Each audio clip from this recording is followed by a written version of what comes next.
नमस्कार सगळ्यांना. यश life coach या युट्यूब चॅनलवर सर्वांचे स्वागत आहे. आपल्या समोर दिसतो आहे तो विषय आहे दासबोध संबंधी. तर तो या चॅनलवर कसा? आपल्याला माहिती आहे की आपण जीवन विषयक मार्गदर्शन किंवा संबोधन सातत्याने या चॅनलमधून करतो. त्याचप्रमाणे दासबोधामध्ये आपल्याला बऱ्याच गोष्टी उपलब्ध आहेत. दासबोध म्हणजे एक शास्त्रोक्त जीवन पद्धती खूप सोपी करून सांगितलेला ग्रंथ. त्यामध्ये 20 समास आहेत. प्रत्येक समासात दशक आहे. दशक म्हणजे 10 विषय. आणि आपण प्रत्येक भागामध्ये 5 विषय घेणार आहोत आणि 40 भागामध्ये हा सुटसुटीतपणे पुरा करणार.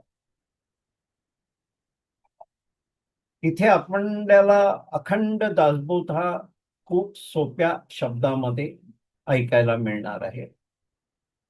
सर्व भाग पुरे झाल्यानंतर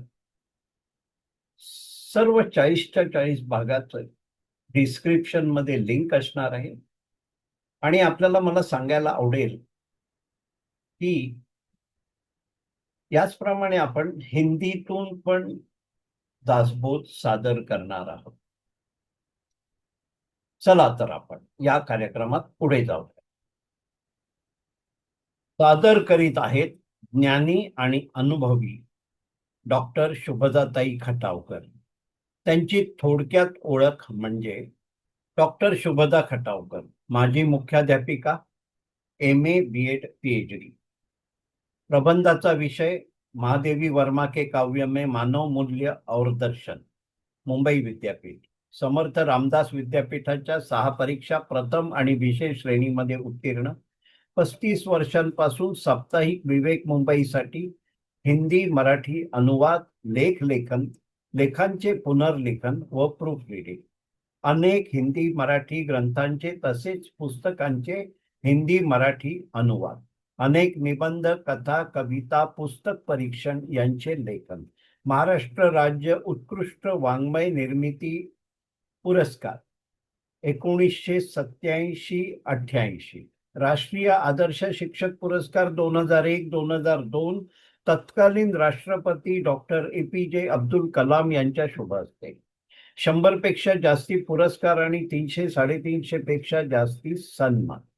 संत साहित्यावर प्रवचने आणि अन्य विषयांवर व्याख्यान.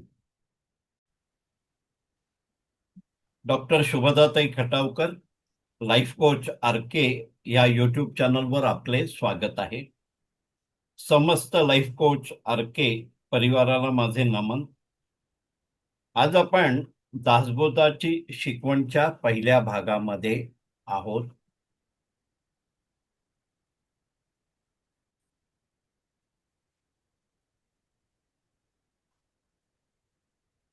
आज आपण श्री दासबोधाची शिकवण दशक पहिला स्तवनाचा या विषयावर कथन ऐकणार आहोत. यामध्ये 10 पैकी 5 विषय आहेत, ते आपण पहिल्या भागात घेणार आहोत. विषय असे आहेत: ग्रंथारंभ लक्षण म्हणजेच मंगलचरण, गणेश स्तवन, शारदा स्तवन, सद्गुरु स्तवन आणि संत स्तवन. डॉक्टर शुभदाताई खटावकर, आपल्याला विनंती आहे की आपण आजचे आपले कथन इथून सुरू करावे. श्री दासबोधाची शिकवण दशक पहिला स्तवनाचा. समास 1. श्री सप्तमी या प्रथम दशकात श्री गणेश, शारदा, सद्गुरु, संत यांना वंदन करून आवाहन केले आहे. वेदांतावर ग्रंथ लिहिणाऱ्या मध्ययुगीन भारतीय ग्रंथकारांच्या परंपरेला अनुसरून त्यांनी ग्रंथारंभ केला आहे. तसेच कवी, श्रोते, सभा, परमार्थ व नरदेह या सर्वांचे मानवी जीवनातील व अध्यात्म साधनेतील महत्त्व विशद केले आहे. शिवाय त्यांचे स्तवनही केले आहे. हा प्रथम समास म्हणजे ग्रंथांची प्रस्तावना असल्याने ग्रंथाचे नाव, ग्रंथ लेखनाचा हेतू, ग्रंथात समाविष्ट विवेचित विषय, ग्रंथाच्या अध्ययनाची फलश्रुती, ग्रंथातील प्रमेये कोणत्या आधारावर मांडलेली आहेत, या सर्व गोष्टींचे स्पष्टपणे विवेचन ग्रंथाच्या आरंभीत केले आहे. श्रोत्यांनी विचारलेल्या प्रत्येक प्रश्नाचे समर्पक उत्तर श्री समर्थांनी स्पष्टपणे दिले आहे. तसेच सर्व शंकांचेही निरसन केले आहे आणि अतिशय समाधानकारक उत्तरे दिली आहेत. दासबोधाचे विषय प्रतिपादीन हे साक्षात भगवंताच्या मताला अनुसरून आहे. यास्तव त्यांना असे वाटते की भगवंताच्या सांगण्यावर विश्वास न ठेवणारा कोणी क्षुद्र वृत्तीचा माणूस असेल असे त्यांना वाटत नाही. ग्रंथाचे समग्र व समरस होऊन वाचन करता त्यावर केलेली टीका ही दुष्ट बुद्धीचेच प्रमाण आहे. त्यातून मत्सर, दुरभिमान, हीन वृत्तीच प्रकटते. हे श्री समर्थ ग्रंथारंभीत स्पष्ट करतात. दुष्ट अभिमान मत्सराची निर्मिती करतो. मत्सराने तिरस्कार व त्यातून पुढे तीव्र कोप निर्माण होऊन तो पोचला जातो.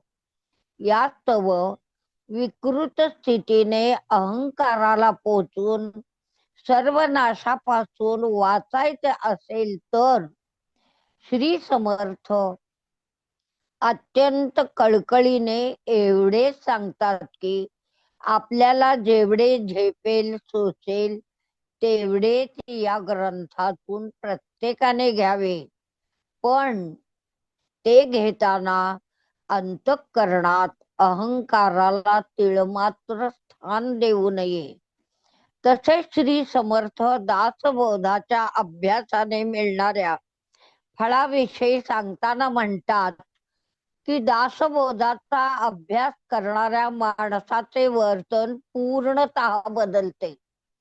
त्याचे मन संशयरहित होऊन त्याला ईश्वर दर्शनाचा सोपा सहज मार्ग सापडतो. सायुज्य मुक्तीचे रहस्यही गवसते. अज्ञान नष्ट होऊन सत्वर ज्ञान प्राप्ती होते. अंगी विवेक, वैराग्य, व्यवहार चातुर्य व प्रसंगावधानीपणाही प्राप्त होतो. दुर्गुणी माणसे सद्गुणी बनतात. धूर्तता तर्कसंगती लाभते. आळशी माणसे उद्योगी बनतात. प्रापंचिकांना ईश्वर दर्शनाची ओढ लागते. नास्तिक भक्तिपंथे गेल्याने मोक्षप्रदी पोहोचतात. अपवित्र लोक उत्तम गतीला पावतात. माणसाचे मन मी देहच आहे या बुद्धीतून बाहेर पडून त्याला विश्रांती व समाधान लागते. अखेरीस श्री समर्थ असे सांगतात की वाचणाऱ्या जो कोणी आहे त्याच्या वृत्तीला प्राधान्य देऊन ग्रंथ वाचेल त्याला तशीच फलप्राप्ती होईल. ही या समासाची शिकवण आहे. समास 2 गणेश स्तवन. या समासात श्री समर्थ गणपतीला वंदन करतात. संतांनी विश्वव्यापी शुद्ध जाणीवेला गणपती असे संबोधले आहे. तोच ईश्वर आहे, तीच शक्ती ईश्वर आहे. मानवी मनात अर्थ समजण्याची जी क्षमता आहे तीच त्याला ज्ञानाप्रत नेत असते.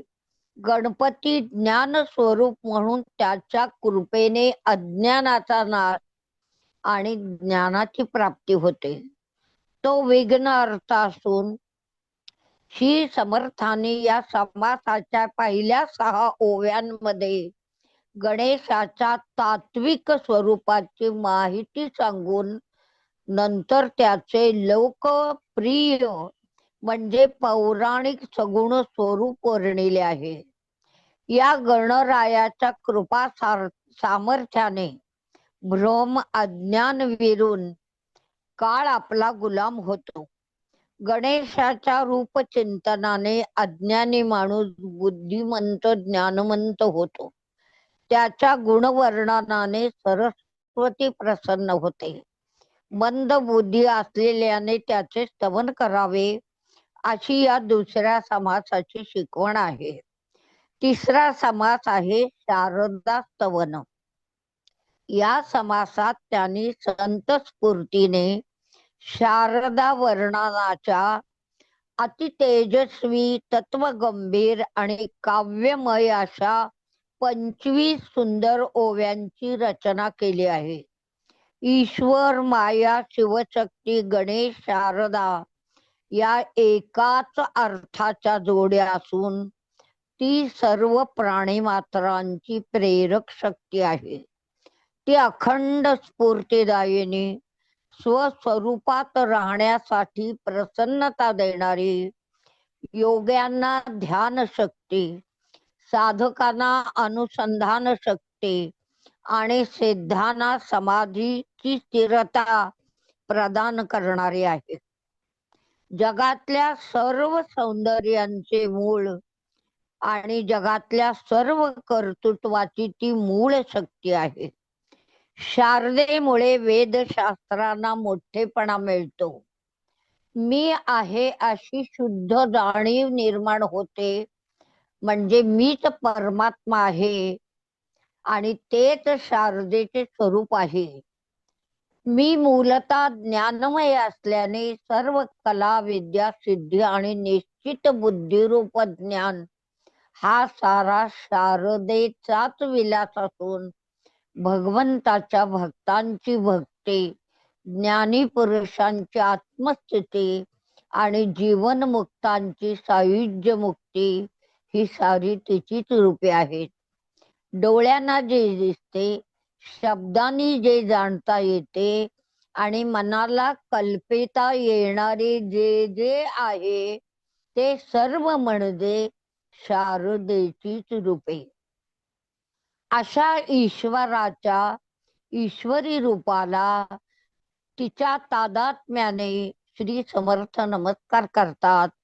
हीच शिकवण या तिसऱ्या समासाची आहे. पुढचा जो समास आहे तो सद्गुरु स्तवनाचा आहे. ईश्वराचे कल्पनातीत्व अनंत परमात्म स्वरूप म्हणजे सर्व संतांचा सद्गुरु. परमात्म्याचे स्वरूप वर्णन अवर्णनीयच आहे. हीच गोष्ट समर्थांनी या समासात अत्यंत सुंदर रीतीने समजून दिले आहे. ते सद्गुरूच्या असीम सामर्थ्याचे वर्णन करताना म्हणतात, सूर्य, परी, सागर, मेरू, शेष, अमृत, कल्पतरू, चिंतामणी, श्रीमंती आणि विश्व यापैकी कोणतीच त्याला उपमा लागू पडत नाही. कारण सद्गुरूचे सामर्थ्य, कर्तृत्व एवढे असीम आहे की त्याचे वर्णनच करता येत नाही. कारण अखेरी सद्गुरूचा अनुभव ही आपल्या अंतर्यामी घडणारी क्रिया असून ती अंतर्निष्ठानाच कळेल अशी शिकवण या चौथ्या समासातून मिळते. पुढचा समास आहे संत स्तवनाचा. आत्मज्ञानी संताला श्री समर्थ आदर्श पुरुष मानतात.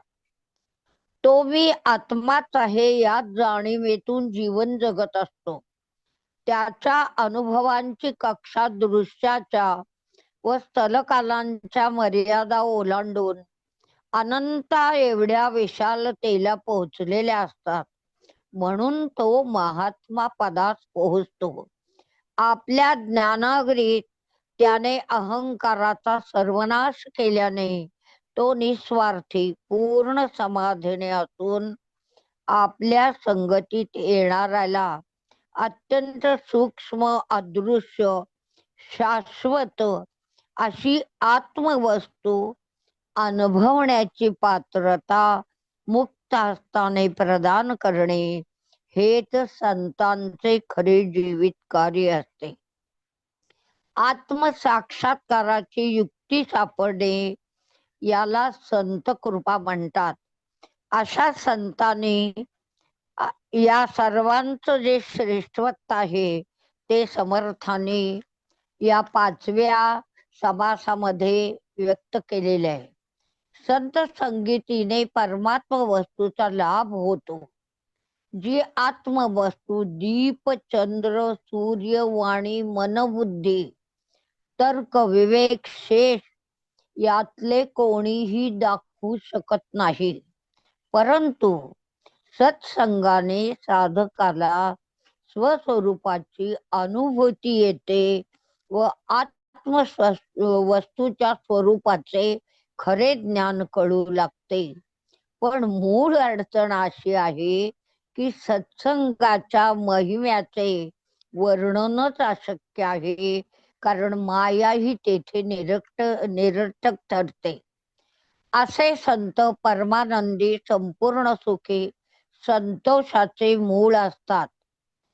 संतांपाशी अखंड विश्रांती आणि कायमची तृप्ती वास करीत असते. संत तीर्थाप्रमाणे धर्म जागृती करत असतात. आत्मस्वरूप ठेवण्याचे उत्तम पात्र म्हणजे संतांचे अंतःकरण होय. संतांचे अंतरात सत्याचं सदैव रक्षण केलं जातं.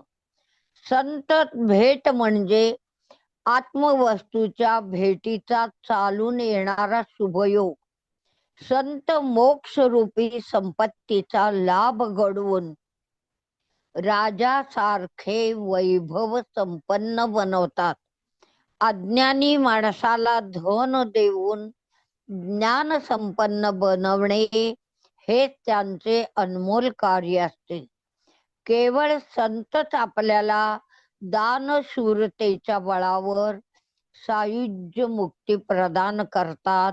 वेदांनाही नेती नेती म्हणायला लावणारे परब्रह्म संत कृपेने साधकाच्या अंतरात प्रगट होते आणि त्यामुळे संत संगती हेच मानवी जीवनाचे खरे उद्दिष्ट ही शिकवण येथे आपल्याला समर्थाने अत्यंत समर्थपणे दिली आहे.